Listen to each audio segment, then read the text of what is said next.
You didn't become weak. You didn't lose your mind. You didn't suddenly turn into someone who overreacts to everything. Someone taught you to believe that about yourself. And here is the scary part. They probably made it look like love while they were doing it. Today, we are going to talk about 7 manipulation tactics that narcissists use.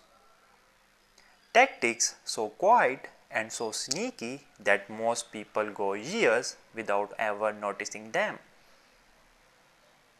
By the end of this video, you will be able to spot them in your relationships, at work, maybe even at home.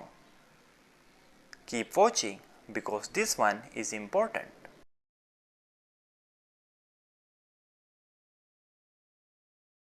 Before anything else, let's talk about what a narcissist actually is, because this word is used a lot. Your ex was a narcissist. Your boss is a narcissist. Someone cuts you off in traffic and suddenly they are a narcissist. So let's keep it simple. A narcissist is a person who needs a lot of admiration, feels very little empathy for others, and deep down is extremely insecure, even if they never show it. But on the outside, they seem confident, sometimes charming, sometimes successful, but inside they have a very fragile sense of who they are. And they spend a lot of energy protecting that fragile inside by controlling the people around them. Think of it like a hard-boiled egg. The shell looks solid, but crack it and everything inside is soft and unstable.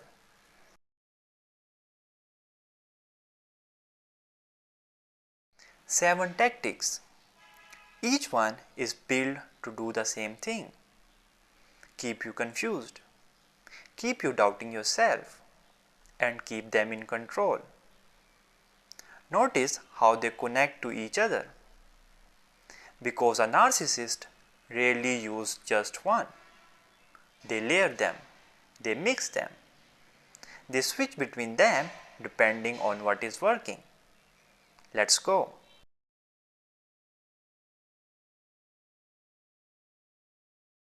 You bring up something that hurt you and they say that never happened, or you are being way too sensitive, or the really sneaky one, you always twist my words.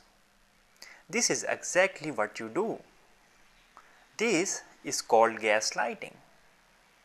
The name comes from an old movie where a husband secretly dims the gas lights in the house every night and then tells his wife she is imagining. Over time, she starts to believe she cannot trust her own eyes. That is what this tactic does in real life. It makes you question your own memory, your own feelings, your own version of events. And after this happens enough times, you stop speaking up. You start saying sorry for things that are not your fault. You think maybe I am really the problem. The telltale sign.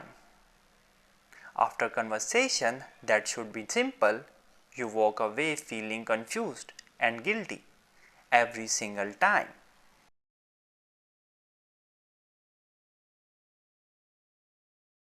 This one happens at the very beginning and it feels like a dream. Constant texts, calling you their soulmate just after 2 weeks, saying things like I have never met anyone like you and I know from the first moment. Big romantic gestures. all of their attention all on you. This is called love bombing, and it is not real love, it is a setup.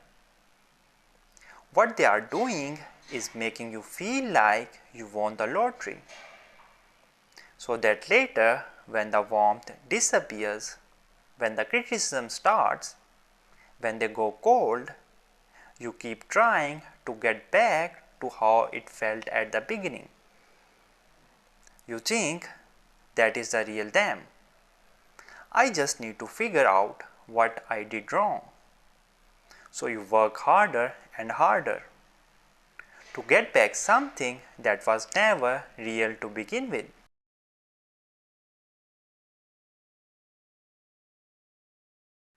You say something they don't like. Maybe you disagreed with them. Maybe you said no to something. Maybe you just asked an honest question. And suddenly nothing. No replies, no eye contact, cold shoulders in a quiet room. Now everyone needs space sometimes. That is normal and healthy. But when a narcissist uses silence, it is not about needing space. It is punishment. It is designed to make you feel anxious, scared, like you did something terrible. So you will do anything, apologize, give in, take back what you said, just to make things normal again. The unspoken message is clear. Your peace of mind depends on whether I decide to speak to you. And most people, because we are human, we need connection, will break before they do.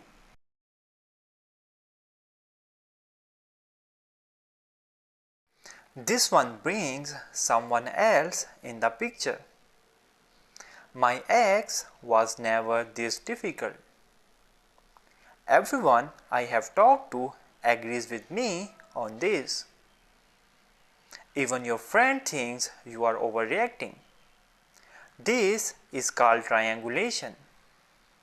They introduce a third person, real or invented, to make you feel like you are being measured and compared. Like there is always someone better, easier, more agreeable, waiting just out of frame. The result? You try harder to please them. You stop pushing back. You become afraid of being replaced.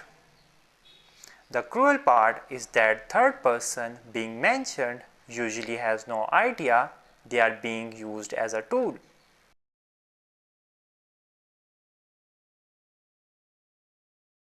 This one has a proper psychology name, and once you learn it, you will see it everywhere.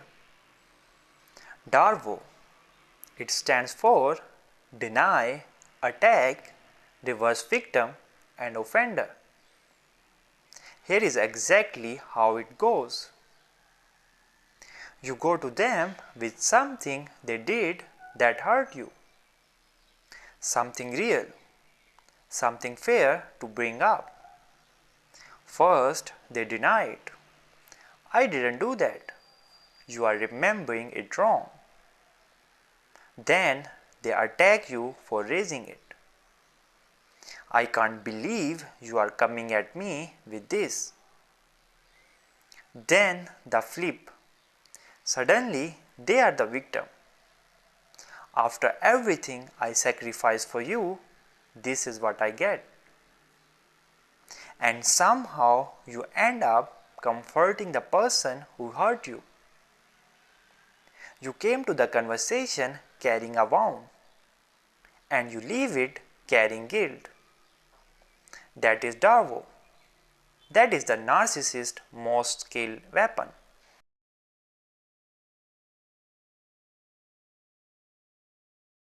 This is the tactic that explains why people stay. It comes from psychology research. A scientist named B.F. Skinner discovered that when rewards come randomly, not every time, not never, but sometimes, people become almost obsessed with chasing them. It is how slot machines are designed. You don't win every spin, but you win sometimes, and that randomness keeps you playing far longer than if you won every time or never at all. Narcissists do exactly this in relationships. Some days they are warm, attentive, funny. They make you feel like everything is perfect. Other days, cold, critical, distant, like if you don't exist.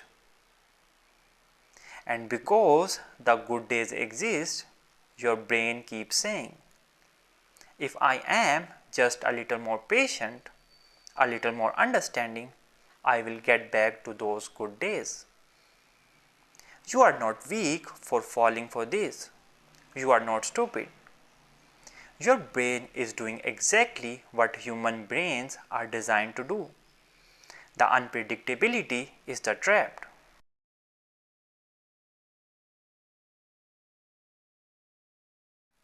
This last one is the slowest, the quietest, and the most damaging.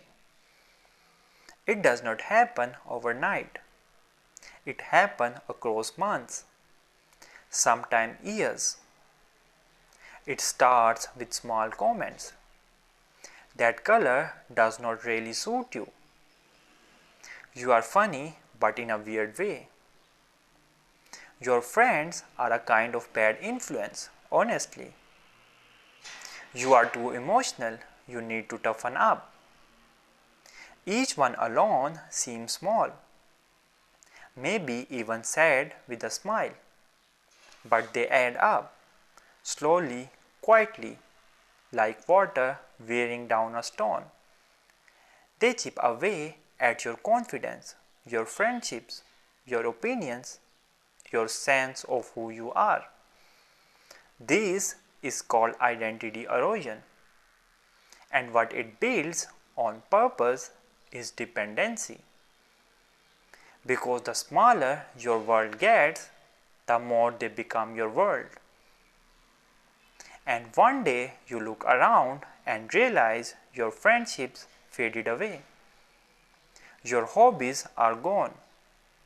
Your opinions somehow sound exactly like theirs.